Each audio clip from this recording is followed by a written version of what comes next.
ଆଜି ହେଉଛି ପବିତ୍ର ଗୁରୁ ଦିବସ। ପ୍ରତିବର୍ଷ ସେପ୍ଟେମ୍ବର ମାସ 5 ତାରିଖକୁ ଆମେ ପୂଜ୍ୟ ଗୁରୁଜୀମାନଙ୍କ ସମ୍ମାନାର୍ଥେ ଗୁରୁ ଦିବସ ଭାବରେ ପାଳନ କରୁଛୁ। ଏପରି ଏକ ମହାନ ତଥା ଚିର ଅଭିନନ୍ଦନୀୟ ଗୁରୁ ଦିବସରେ କିଛି କହିବାର ସୁଯୋଗ ପାଇଥିବାରୁ ମୁଁ ନିଜକୁ ଭାଗ୍ୟବାନ ମନେ କରୁଛି। ଗୁରୁର୍ ବ୍ରହ୍ମା ଗୁରୁର୍ ବିଷ୍ଣୁ ଗୁରୁର୍ଦେବ ମହେଶ୍ୱରଃ ଗୁରୁ ସାକ୍ଷାତ୍ ପରଂ ବ୍ରହ୍ମ ତସ୍ମୈ ଶ୍ରୀ ଗୁରବେ ନମଃ। ଗୁରୁଙ୍କ ପ୍ରତି ଉତ୍ସର୍ଗୀକୃତ ଏହି ମହାନ ଶ୍ଲୋକ ହିଁ ସୂଚାଇ ଦିଏ ଯେ ଗୁରୁ ଏକାଧାରରେ ବ୍ରହ୍ମା ବିଷ୍ଣୁ ଆଉ ମହେଶ୍ୱର। ସେ ହର୍ତ୍ତା କର୍ତ୍ତା ଦୈବ ବିଧାତା। ସେ ପୁଣି ଜ୍ଞାନ ଗୁଣ ପ୍ରଦାନ କରିବାର ପଥ ପ୍ରଦର୍ଶକ। ତାଙ୍କରି ଆଶୀର୍ବାଦରେ ମାଟି ହୁଏ ସୁନା, ପୁଣି ପଥର ହୁଏ ହୀରା। ଗୁରୁ ଆମର ଚିର ବନ୍ଦନୀୟ ଆଉ ନମସ୍ୟ। ଗୁରୁ ଆଉ ଗୋବିନ୍ଦ ମଧ୍ୟରେ ମହର୍ଷି କବୀର ଗୋବିନ୍ଦଙ୍କୁ ପ୍ରାଧାନ୍ୟ ଦେଇ ଗୁରୁଙ୍କୁ ଶ୍ରେଷ୍ଠ ବୋଲି ଆଖ୍ୟା ଦେଇଥିଲେ। ଭାରତ ବର୍ଷରେ ଗୁରୁଙ୍କ ଆସନ ସର୍ବଦା ଉଚ୍ଚରେ। ତେଣୁ ବୈଦିକ ଯୁଗରୁ ଗୁରୁଙ୍କୁ ସର୍ବୋଚ୍ଚ ଆସନରେ ଅଳଙ୍କୃତ କରାଯାଇଛି। ଆମ ପବିତ୍ର ଭାଗବତରେ ଭକ୍ତ କବି ଜଗନ୍ନାଥ ଦାସ ଗୁରୁଙ୍କ ମହନୀୟତାକୁ ବର୍ଣ୍ଣନା କରିବାକୁ ଯାଇ ଲେଖିଛନ୍ତି, ଗୁରୁଙ୍କୁ ନମଣିବ ନର, ଗୁରୁ ହିଁ ସାକ୍ଷାତ ଈଶ୍ୱର। ସମୟର ପରିବର୍ତ୍ତନରେ ଆଜି ମଣିଷ ମଧ୍ୟ ପରିବର୍ତ୍ତନ ହେଉଛି, ସମାଜ ମଧ୍ୟ ବଦଳି ଯାଇଛି।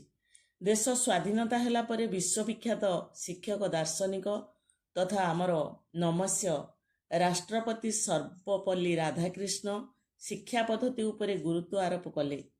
ଏଥିପାଇଁ ସେ ଏହାର କର୍ଣ୍ଣଧାର ମୁଖ୍ୟତଃ ପୂଜ୍ୟ ଗୁରୁଜୀମାନଙ୍କୁ କରିବେ ବୋଲି ସ୍ଥିର କଲେ।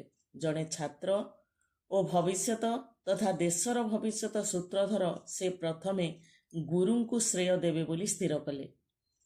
ଗୁରୁଙ୍କ ସମ୍ମାନାର୍ଥେ ସେ ଏହି ଦିବସଟିକୁ ଗୁରୁ ଦିବସ ରୂପେ ନାମିତ କରିଥିଲେ। ଏହି ପ୍ରକାର ଯୋଗଜନ୍ମା ପ୍ରବୀଣ ମହାପୁରୁଷ 1888 ମସିହା ସେପ୍ଟେମ୍ବର ମାସ 5 ତାରିଖରେ ମାନ୍ଦ୍ରାଜ ନିକଟସ୍ଥ ସର୍ବପଲ୍ଲୀ ଗାଁରେ ଭୂମିଷ୍ଠ ହୋଇଥିଲେ। ତାଙ୍କରି ଜନ୍ମ ତାରିଖକୁ ଆମେ ପ୍ରତିବର୍ଷ ଗୁରୁ ଦିବସ ରୂପେ ପାଳନ କରି ଆସୁଛନ୍ତି।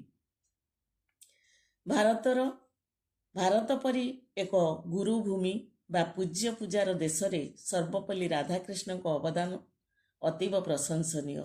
ଏହି ମହାନ ବ୍ୟକ୍ତିତ୍ୱ ପ୍ରେସିଡେନ୍ସି କଲେଜର ଅଧ୍ୟାପନାରୁ ମହୀଶୂର ବିଶ୍ୱବିଦ୍ୟାଳୟର ମୁଖ୍ୟ ଅଧ୍ୟାପକ, ବନାରସ ହିନ୍ଦୁ ବିଶ୍ୱବିଦ୍ୟାଳୟର କୁଳପତି ଏବଂ ଭାରତର ଉପରାଷ୍ଟ୍ରପତି ପଦକୁ ନେଇ ରାଷ୍ଟ୍ରପତି ପର୍ଯ୍ୟନ୍ତ ସେ ନିଜର ମହାନ ବ୍ୟକ୍ତିତ୍ୱକୁ ପରିସ୍ଫୁଟ କରିବା ସହିତ ଏ ପ୍ରକାର ପବିତ୍ର ଆସନ ଅଳଙ୍କୃତ କରି ନିଜେ ଏକ ଭାଗ୍ୟବାନ ପୁରୁଷର ପରିଚୟ ଦେଇଛନ୍ତି। ଆମେ ମୁଖ୍ୟତଃ 1969 ମସିହା ସେପ୍ଟେମ୍ବର ମାସ 5 ତାରିଖଠାରୁ ଏହି ଗୁରୁ ଦିବସ ପାଳନ କରି ଆସୁଛେ। ଆସନ୍ତୁ ଆମେ ସଭିଏଁ ଏହି ଗୁରୁ ଦିବସରେ ନିଜ ଗୁରୁଙ୍କୁ ସାଦରେ ମଥାପାତି ପ୍ରଣାମ କରିବା ସହିତ ଗୁରୁ ଭକ୍ତିରେ ଅନୁପ୍ରାଣିତ ହୋଇ ନିଜର ମୂଲ୍ୟବାନ ଜୀବନକୁ ଆଲୋକିତ କରିପାରିବା। ତେଣୁ ଆଜିର ଏହି ପବିତ୍ର ଦିବସରେ ଗୁରୁଙ୍କ ଉଦ୍ଦେଶ୍ୟରେ ଶତକୋଟି ପ୍ରଣାମ ଜଣାଇ ମୋର ବାଣୀକୁ ବିଶ୍ରାମ ଦେଉଛି। ଜୟ ହିନ୍ଦ।